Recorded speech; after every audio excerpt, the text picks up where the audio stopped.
ചെറുപ്പനോട് pencil പ്രകാരം പറയുകയാണ്, ഞാൻ എപ്പോഴൊക്കെ തെറ്റുകൾ വരുത്തുന്നുവോ അപ്പോഴെല്ലാം നീ അത് മായ്ച്ചു കളയും. അപ്പോഴൊക്കെ മായ്ച്ചു കളയുന്ന സമയങ്ങളിലൊക്കെ നിന്റെ ഒരു ഭാഗം നഷ്ടപ്പെടുകയും നീ ചെറുതായി തീരുകയും ചെയ്യുന്നു. അതുകൊണ്ടാണ് ഞാൻ നിന്നോട് ക്ഷമ ചോദിക്കുന്നത്. റബ്ബർ പറഞ്ഞു, എനിക്കതിൽ വിഷമമൊന്നുമില്ല. ഞാൻ അതിനുവേണ്ടിയാണല്ലോ നിർമ്മിക്കപ്പെട്ടിരിക്കുന്നത്. ഒരു ദിവസം ഞാൻ ഇല്ലാതായി തീരുമെന്ന്, ഇങ്ങനെ തെറ്റുകൾ മായ്ച്ച് ഇല്ലാതായി തീരുമെന്ന് എനിക്കറിയാമെങ്കിലും എൻ്റെ ജോലിയിൽ ഞാൻ സന്തുഷ്ടനാണ്. നീ സങ്കടപ്പെടുന്നത് കാണാൻ ഞാൻ ആഗ്രഹിക്കുന്നില്ല എന്ന് ബ്രദർ പെൻസിലിനോട് പറയുന്നു. ജീവിതത്തിൽ ചെറുതാവുക എന്ന് പറഞ്ഞാൽ അല്പം പ്രയാസമുള്ളൊരു കാര്യമാണ്. പക്ഷെ വലുതാകാനായിട്ട് നമ്മളെല്ലാവരും ആഗ്രഹിക്കുന്നുണ്ട്. ഒന്നാമനാകാൻ എല്ലാവരുടെയും ശ്രദ്ധ പിടിച്ചു പറ്റാൻ, വലുതാകാൻ ഒക്കെയുള്ള ശ്രമം നമ്മൾ എപ്പോഴും നടത്തിക്കൊണ്ടിരിക്കുന്നു. വലുതാകാൻ എന്ത് വേണം എന്ന് ചോദിച്ചാൽ ഒറ്റ ഉത്തരമേ വിശുദ്ധ ഗ്രന്ഥത്തിന്റെ അടിസ്ഥാനത്തിൽ നമുക്ക് പറയാനായിട്ട് സാധിക്കൂ: നീ ചെറുതാകും.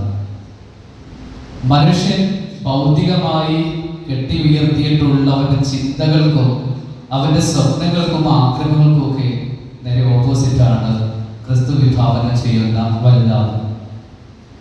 നമ്മളെല്ലാവരെയും തിരസ്കരിച്ചുകൊണ്ട്, എല്ലാവരെയും മാറ്റി നിർത്തിക്കൊണ്ട് വലുതാകാനായിട്ട് ശ്രമിക്കുമ്പോൾ സ്വർഗത്തിൽ ഏറ്റവും ചെറിയവനായിട്ട് പരിഗണിക്കപ്പെടുകയാണ്, ഏറ്റവും ചെറുതിലേക്ക് പോവുകയാണ്.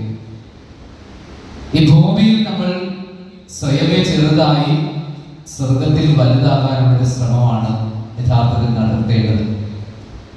വലുതാകാൻ എന്ത് വേണമെന്ന് ചോദിച്ചാൽ ചെറുതാകണമെന്ന ഉത്തരത്തിൽ നമ്മൾ നിലനിൽക്കുന്ന അവസരത്തിൽ ഇങ്ങനെ ഒന്ന് ചോദിച്ചു വെക്കാം. അപ്പോൾ വലുപ്പം എങ്ങനെയൊക്കെയാണെന്ന് മനസ്സിലാകും. രണ്ട് തരത്തിൽ അതിനെ നമുക്ക് വേണമെങ്കിൽ പറഞ്ഞു വെക്കാനായിട്ട് സാധിക്കും. ഒന്നാമതായിട്ട്, വെട്ടിപ്പിടിച്ച സമ്പാദ്യങ്ങളുടെയും ബഹുമതികളുടെയും അടിസ്ഥാനത്തിൽ നൽകപ്പെടുന്ന മതിപ്പ് വിലയാണ് ആദ്യത്തേതായിട്ട് പരിഗണിക്കുന്നത്. നമ്മൾ ആരെ തകർത്തിട്ടാണെങ്കിലും ആരെ മോശക്കാരാക്കിയിട്ടാണെങ്കിലും എല്ലാം കെട്ടിപ്പടുക്കുവാൻ, എല്ലാം നേടിയെടുക്കുവാനുള്ള ഒരു തീവ്ര ശ്രമം നടത്തുന്നവർ. ഒരുപക്ഷെ മറ്റുള്ളവരെക്കാൾ സമ്പത്തുണ്ടാകാം, അറിവുണ്ടാകാം, എല്ലാ സൗകര്യങ്ങളും ഒക്കെ ഉണ്ടാകാം. അപ്പൊ നമ്മൾ വിചാരിക്കും മറ്റുള്ളവരെക്കാൾ ഔന്നത്യത്തിലാണ് നമ്മുടെ ചിന്ത.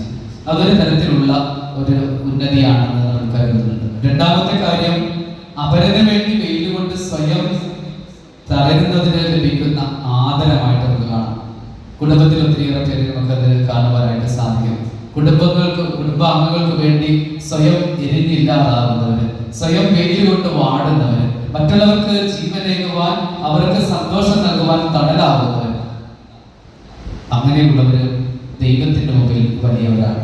പക്ഷെ ഭൂമിയിൽ മറ്റുള്ളവർ അങ്ങനെയുള്ളവരെയൊക്കെ കാണുമ്പോൾ ഏറ്റവും ചെറുതെന്ന് വിശേഷിപ്പിക്കുമ്പോഴും ദൈവത്തിന്റെ ദൃഷ്ടിയിൽ അവർ അമൂല്യരും അവർ ഏറ്റവും ശ്രേഷ്ഠരുമാണെന്ന് തിരിച്ചറിയുക.